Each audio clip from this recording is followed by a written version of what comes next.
আসসালামু আলাইকুম। আমার সৌদি আরবের ৩ মাসের আকামা। আমি মালিক চিনি না, আমার কফিল চিনি না কে, কিন্তু আমাকে পুলিশ ধরলে কি দেশে পাঠিয়ে দিবে কিনা, এই প্রশ্নগুলা হাজার হাজার প্রবাসী ভাইরা করতেছে। কারণ আমি সৌদি আরবে আইসা ৩ মাসের আকামার নাম্বার দিয়ে দিছে। এখন তো আমি মালিক কফিল কোনোটাই চিনি না। পুলিশ ধরলে কি আমাকে দেশে পাঠিয়ে দিবে কিনা, আমি সৌদি আরব থাকতে পারবো কিনা, এই প্রশ্নগুলা অনেক প্রবাসী ভাইরা করতেছে।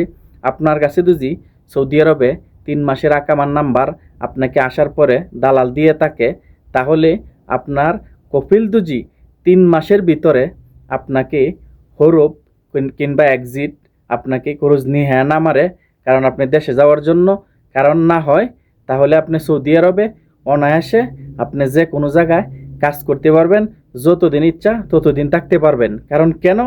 কারণ সৌদি আরবে আপনার আকামা এক্সপায়ার থাকলে আসার পরে, সৌদি আরব নতুন আসার পরে আপনি যদি আপনাকে ৩ মাসের আকামার নাম্বার দিয়ে থাকে, কারণ আপনার আকামার নাম্বারটা যদি আপনার সাথে থাকে এবং কি পুলিশ ধরলে আপনাকে আকামার নাম্বার দেখে আবার চেক দিয়ে ছেড়ে দিবে। কারণ আর ৩ মাসের ভিতরে দুজি কফিল আপনাকে আকামার মেয়াদ থাকা অবস্থায় যদি সে আপনাকে হরুপ দেয়, এক্সিট দেয়, তাহলে আপনি অবৈধ হয়ে যাবেন সৌদি আরবে। আর ৩ মাস পার হয়ে গেলে আপনি দেখা যাচ্ছে কি এক্সপায়ার হয়ে যাবেন, তখন সৌদি আপনাকে ৩ মাসের আকামায় হরুপ দিতে পারবে না এবং কি এক্সিট দিতে পারবে না, খরচ দিতে পারবে না। আপনি সৌদি আরবে এক্সপায়ার হিসাবে থাকবেন। আপনি যে কোনো জায়গায় সৌদি আরবে কাফালা হতে পারবেন এবং কি নতুন মালিক ধরে আপনি আকামা বানাইতে পারবেন, তারা ৩ মাসের আকামায় আছেন। আর সৌদি আরবে আকামার নাম্বারটা যদি আপনার কাছে থাকে, ৩ মাসের আকামার নাম্বারটা দিয়া আপনারা সৌদি আরবে আসার পরেই আপনারা একটা সিম নেবেন এবং কি একটা অ্যাপসর চালু করবেন। অ্যাপসর সফটওয়্যার আছে, ফিঙ্গার দিয়া, কারণ অ্যাপসর মেশিন আছে, ফিঙ্গার দিয়ে আপনারা দেখা যাচ্ছে কি এই সিমটা দিয়া অ্যাপসরটা চালু রাখবেন। কারণ আপনারা সৌদি আরবে যারা আকামা এক্সপায়ার ৩ মাসের আকামা, যত প্রবাসী ভাইরা আছেন সকলে এই জিনিসটা মাথায় রাখবেন, না হয় আপনাকে পুলিশ ধরবে এবং কি দেশে পাঠিয়ে দিবে। তবে একটা জিনিস রাখবেন, ৩ মাসের আকামা আপনাকে দিয়ে দিয়েছে দালাল সৌদি আরবে নে, কিন্তু আকামার নাম্বার সবসময় আপনার সাথে রাখতে হবে। আর যদি আপনার অ্যাপসর আকামার নাম্বার দিয়ে অ্যাপসর করলেন, অ্যাপসর করলে বাস অ্যাপসর থেকে আপনার আকামার ছবি আসবে ৩ মাসের, এটা আপনাকে সাথে রাখতে হবে।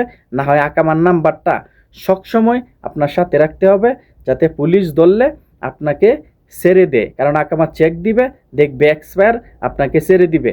কারণ যাদের 3 মাসের আকামা সৌদি আরবে, তারা যতদিন ইচ্ছা ততদিন থাকতে পারবে, কিন্তু পুলিশ ধরবে, দেখে আবার আকামার নাম্বার দেখে আপনাকে ছেড়ে দিবে।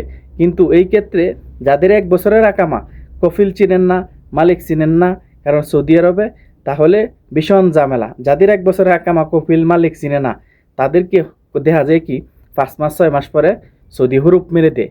কিন্তু 3 মাসের ক্ষেত্রে এই জিনিসটা হয় না, কারণ এটা বড় মুআসসাসার ভিসা, একসাথে 40টা 50টা ভিসা ওঠায়।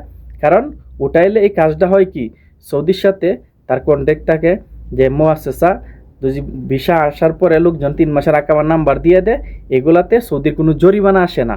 কারণ এই মুআসসাসা এভাবে পড়ে থাকলে কোনো জরিমানা দিতে হয় না সৌদিকে, এই জন্যে সৌদিরা হরুপ মারে না। আর যদি হরুপ মারতে হয় আপনাকে 3 মাসের আকামা এক্সপায়ার হয়ে গেলে, আপনার আকামা বানায় তারপরে হুরুপ এক্সিট মারতে হবে।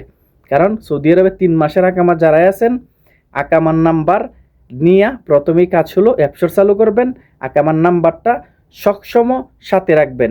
সৌদি আরবে যে কোনো জায়গায় যে কোনো কাজ আপনি সৌদি আরবে করতে পারবেন এই 3 মাসের আকামা দিয়া। আপনার আকামার এক্সপায়ার হয়ে যাক, কোনো সমস্যা নাই, 5 বছর 2 বছর 3 বছর